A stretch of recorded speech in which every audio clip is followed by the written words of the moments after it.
Hello and welcome to some more Star Citizen. I very often get asked questions about Star Citizen's early test builds for PTU and Evocati, so this video is going to go over what the Evocati are, some frequently asked questions, and the Alpha 3.0's expected uses of the Evocati. So what are the Evocati? In Star Citizen, the Evocati are known as the ETF, or Evocati Test Flight Group, and even Avocados as well by some. They're basically a group of non-CIG employees, but backers of Star Citizen, that test early builds of the game with the mission to help them become more stable before they're released to the wider PTU. They're specifically used for testing patches when there's new patch updates. So what do?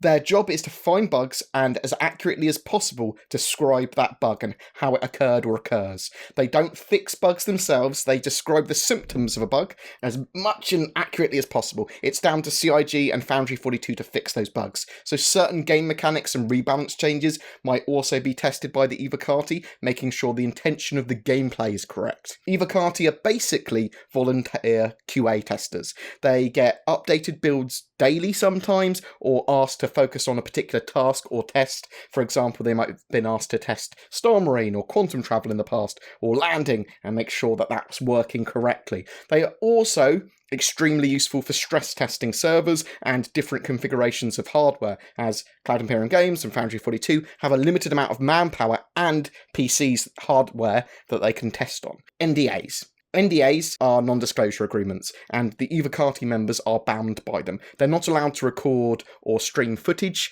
of an Evocati build, or take screenshots of those builds as well, nor are they allowed to discuss the actual contents of a patch. So why are there NDAs? Star Citizen is pretty open development. It's the most open development project I've ever seen. The NDAs, however, exist for various reasons. It's possible the Evocati may discover content that was not intended for a patch.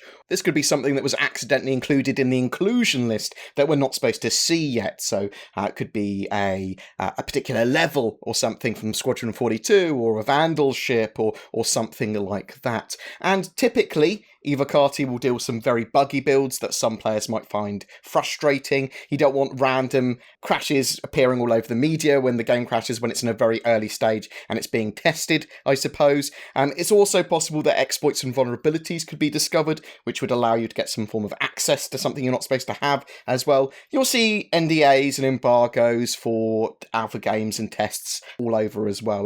It's kind of standard practice, and I use the term standard practice quite loosely because Star Citizen is kind of the first game ever to do the way they've done their project. So there's lots of growing pains and learning still from them. So how many Evocati are there? Typically, there's around 800 to 1,000 Evocati, and that includes members from 40 different countries that speak 18 different languages in total. Not each of them. I don't speak 18 languages. The ETF started in April 2016. How do you become an Evocati? It's not something that you can email customer service about becoming. Backers are chosen to participate in the Evocati based on their activity on the issue council and basically bug reporting. CIG will contact you via email if they require more Evocati, and if you're interested, then participate as much as you possibly can with concise, accurate bug reporting on the issue council, and get involved with any of the PTU builds that you get available to you. This also includes adding to bug reports and prioritizing bugs. So there's always going to be the need to add to the bugs and describe them more fully and say, oh no, this happened to me in a slightly different situation. You don't have to be the one that actually finds that bug to start with. That would be really, really hard to become an Evocati then. So when do they add more Evocati? So every so often, typically before a major patch, they remove inactive Evocati members and add new ones. Evocati don't get a special build or anything, rather they get an early build. Potentially, if something was causing a major crash or issue, it may be locked in a build, or instructions might be given how to avoid it in the short term. The meaning of Evocati. It's a Latin term for soldiers in the Roman army that served out their time and obtained a discharge, but then had voluntarily re-enlisted at the invitation of a consul or commander.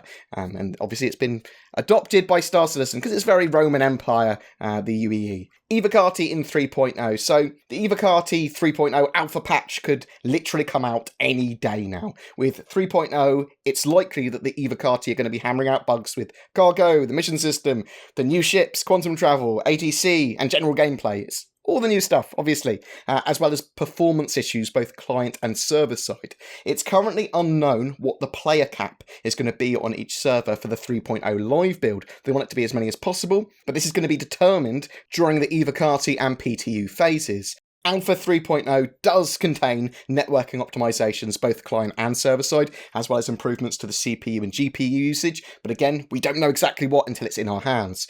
How long is the Evocati phase going to last for 3.0? Well, there's no way to tell. 3.0 is the biggest release Star Citizen's ever had. Conversely, they've spent a lot of extra time polishing it and fixing it. It could be a couple of weeks before a wider PTU test, but that's very optimistic. It could be a couple of months, potentially more if a major block is found. What info will other backers get during that Evocati phase? So if you're not an Evocati member, CIG will continue to update the community with the burn down and schedule report each week, in addition to giving some detail of what the Evocati are focused on. Although the Evocati do get to test these builds earlier, it is a chore rather than a pleasure, and to be an effective ETF member, it does require you to have the time and be good at conveying concisely what bugs you're finding and how you're finding them. I'm an Evocati member, so be aware as well that I won't be able to answer certain questions about the exact contents of a patch, nor produce videos and that sort of stuff directly on what I'm playing, and once that test begins. I think one of the other reasons that there isn't more wider testing with those early super buggy builds is because of the amount of data needed to be downloaded as well. So potentially you could have, as the Evocati, more than one build a day of 30 gigabytes each. So now with the Delta patcher coming out with 3.0, this could potentially mix things up a little bit for the future and might change the way that they do this early test methodology. But be sure to check your emails once CIG announce that the Evocati have a build. It's possible that you've been invited if you've been active on the issue council.